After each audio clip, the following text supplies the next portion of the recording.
Hey everyone, PJ. Thought I'd say g'day, create a video this time, which is a much nicer experience than a live as such, and wanted to chat to you today about our movement into a new reality, which is this 5D reality. Where we're seeing a breaking down of the old paradigm, which sounds a little bit cliched, but go with me on this. Where we're experiencing the breakdown rather than idealizing it and talking about it. We're actually seeing this experience as it evolves day to day, hour to hour, week to week, month to month. The paradigm, I think, is caught with a lot of fantasy, and I think this is what charms us, eludes us, deludes us, and disappoints us if we allow that to happen. That our inner child, our ego, wants to have this design in a certain way, in a certain story, and a certain feeling, and we really are the illustrators or the creators of our experience.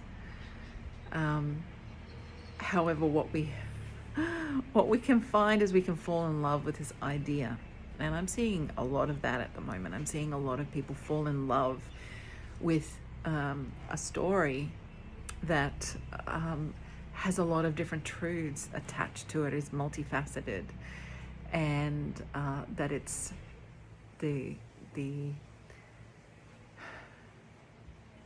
ideal, the conceptual aspect of this process is maybe being taken a little bit too literally.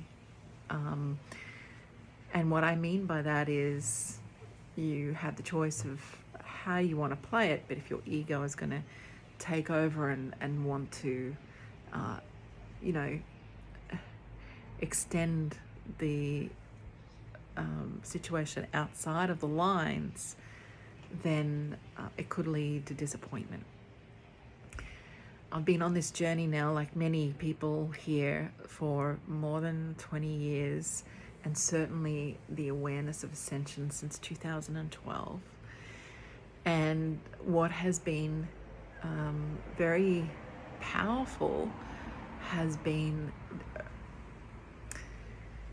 learning a skill in how to remain open, certainly move in creation, how we want to create and how we want to design our experience, but also that we leave ourselves broadly open for the detail, for God to come into the detail, right?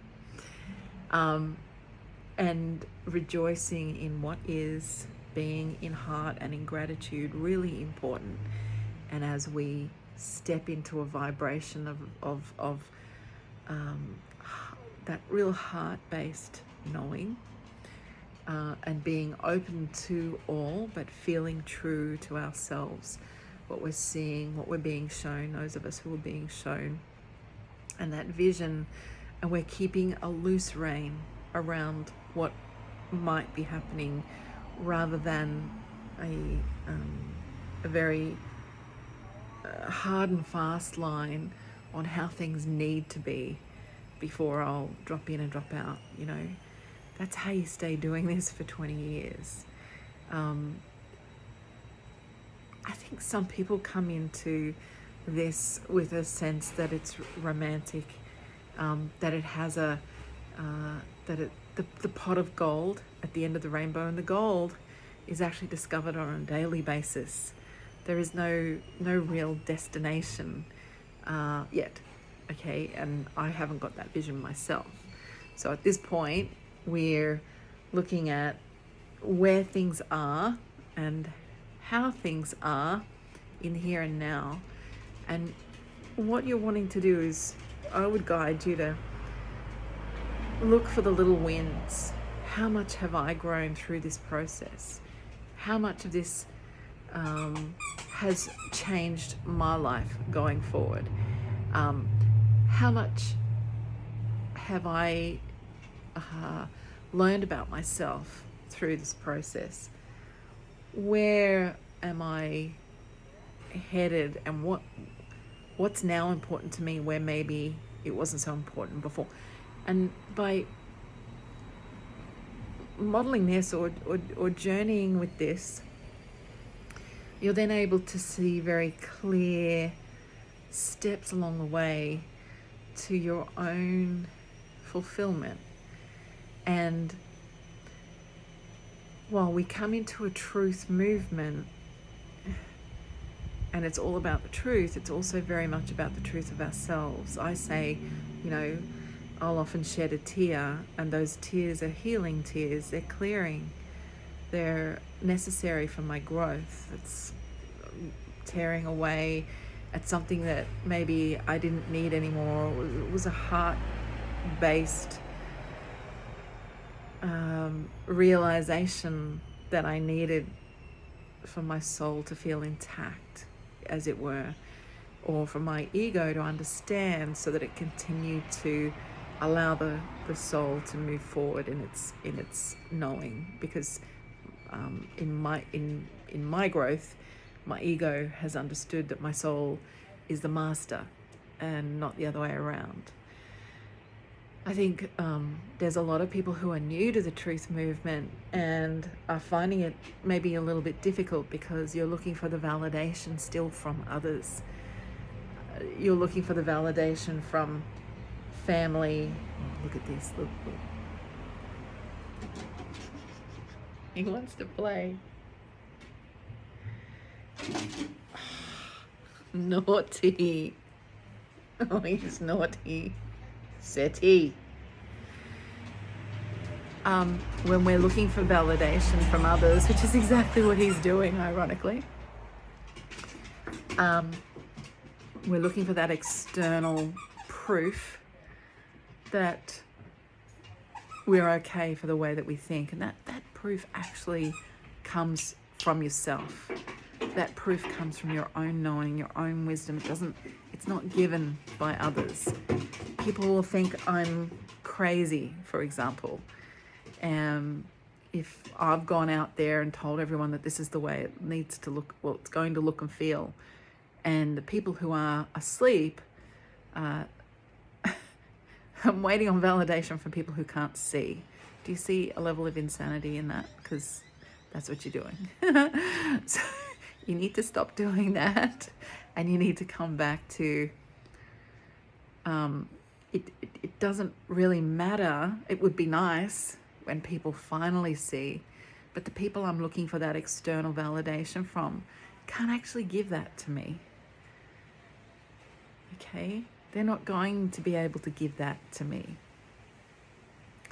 And so that's like, if you look at this, if I can give you an analogy perhaps of a year 12 student looking for validation from a preppy.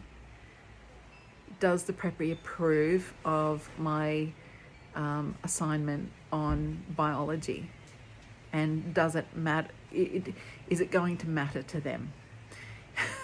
That's what you're doing, okay? You're looking for your soul's, the validation of your own soul's journey from people who won't and cannot give it to you. And therefore, you're giving your power away.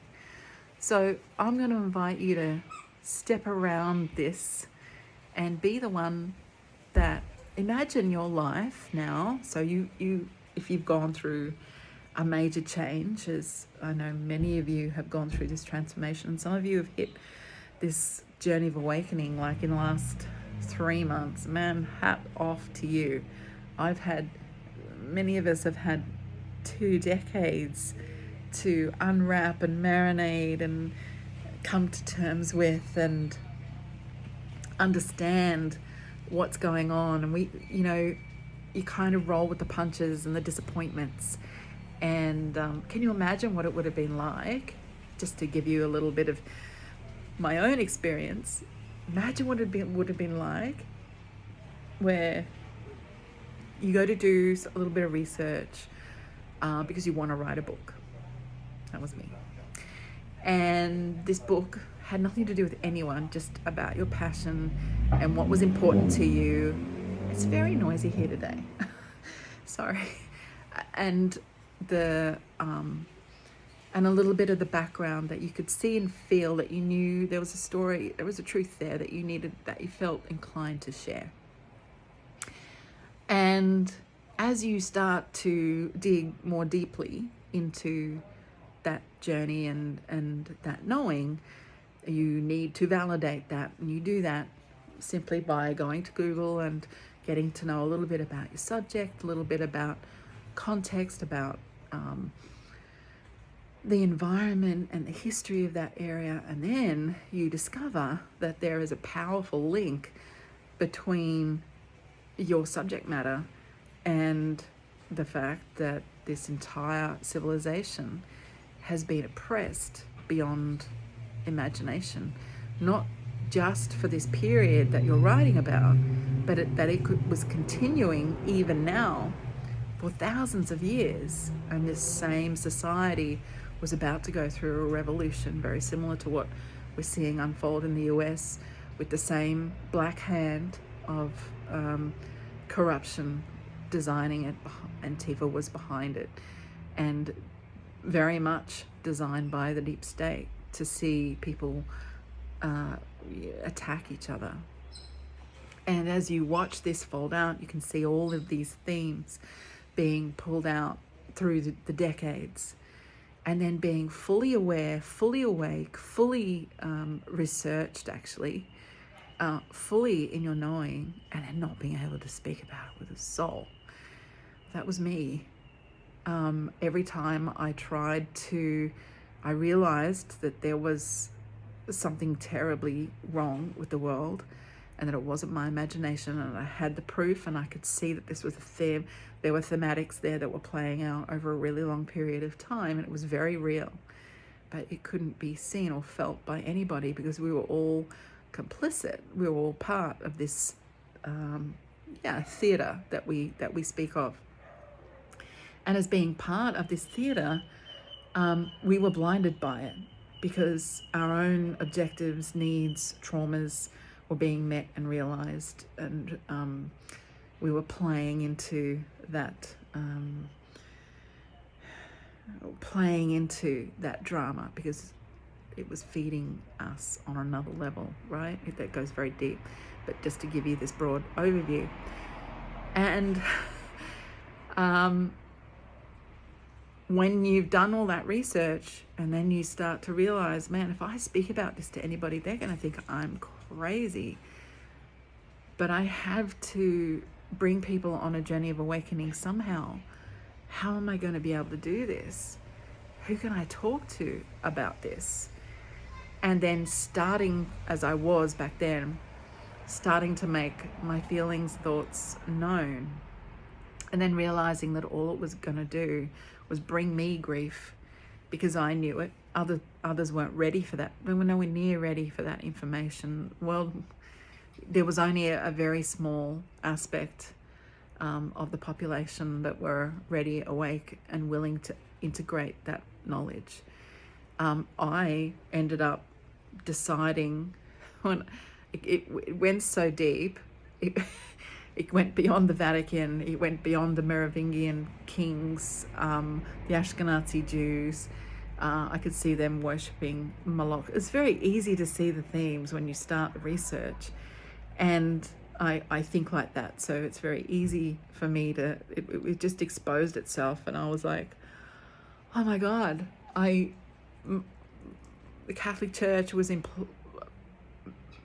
totally toxic. That there were evil archons that were feeding off the louche, which is the fear and trauma and drama and carry on that humans tend to go on with. And the archons were sucking off that, feeding off that reality that was being created and had been for thousands and thousands of years. And I could continue to bust a gut over it, basically, or I could fully just decide then and there that I didn't need to continue to feed it, that I didn't need to drop into false light and pretend to be something that I wasn't, that all I needed to do was just enjoy each day for the gifts that it gave me. And that's where I went with it.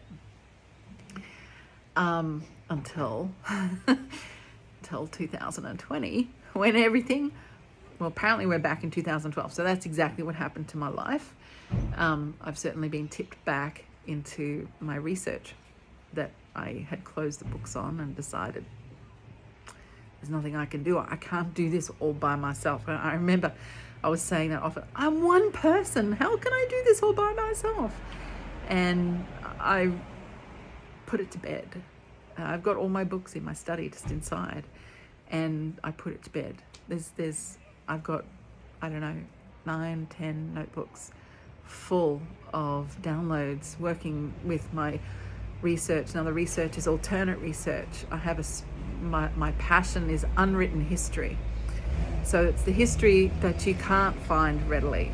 It's the history that is unwritten and unspoken, the oral traditions. Sometimes I went back into some of the star lore, and naturally, because that's my passion as a starseed, I'm going to love all of that and gather my information the way that I did, in a way that was true for me, but also aligned with God. I work with God. It's magnificent to be able to, I love it when I sit at the computer and he comes through. And not that he's not always there, but our consciousness becomes fully aligned, and I get guidance from God about where to go, what to do, where to look, what's truth. And it can be half a sentence can be true and half the sentence is not true. And it brought me great joy, which is why I was able to finish 10 or so notebooks. And that book, yeah, it's definitely going to be written, because there is a huge aspect that I hadn't uncovered and hadn't been able to do until this year. And the Q movement has dropped more like exposed loads of data that I either really wasn't ready for before, or that more information has come to light, because all of that research wasn't all about ancient Egypt. It all interlinked, and it came into modern history. And then at the same time, while I was doing all this is where Rumsfeld, Cheney, all of the bad, McCain, we had Obama, Clinton, and the whole 9 yards. Like, all of this was playing out. The election, the campaign, the speeches, and the whole satanic references were playing out in front of my eyes while I was doing the research. It was a convergence of past, present, and future, and it absolutely transformed me. And we're seeing this play out now. So if you're finding this difficult, know that it's hardcore, and that it is absolutely worth it. We're moving through a process of transformation because we were called to do this. We were called to be part of this. It isn't something that we can turn our back. By turning our back on Q, we're actually turning our back on ourselves. And I know this because I did the same with my book. You can hear my washing machine in the background. Honestly, this was a really bad time to do a video, wasn't it? However, maybe I can shut this. There we go, done. However, this was a powerful period where the way that we've been called in has had a magnificent transformational effect on who we are and what we do. Take these glasses off just for a little bit. And brings us into an understanding of what drives us and what makes us tick, because this is what's going to be needed before we can ever begin to help anyone else. We need to understand ourselves, nurture ourselves, honor ourselves, assist ourselves, and bring ourselves into this awakening. It's not about who wakes up.